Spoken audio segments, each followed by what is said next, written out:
case briefs, and so much more. LSData's got what you're looking for.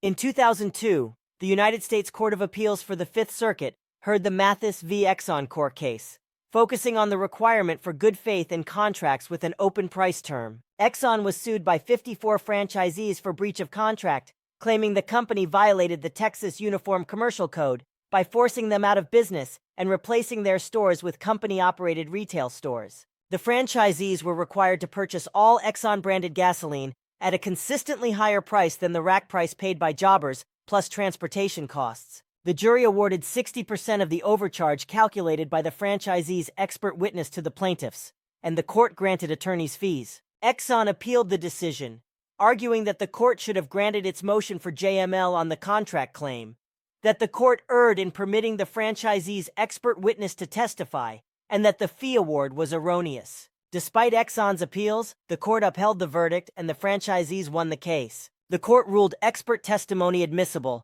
and found Pulliam's testimony relevant to plaintiffs' claims against Exxon. Exxon's challenge to attorney's fee award was rejected, as the district court acted within its discretion. Under Texas law, the prevailing party in a breach of contract suit is entitled to reasonable fees. Therefore, the jury's award and attorney's fee award were upheld. Case briefs, and so much more.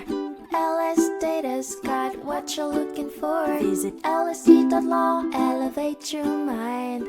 Leave the stress of class.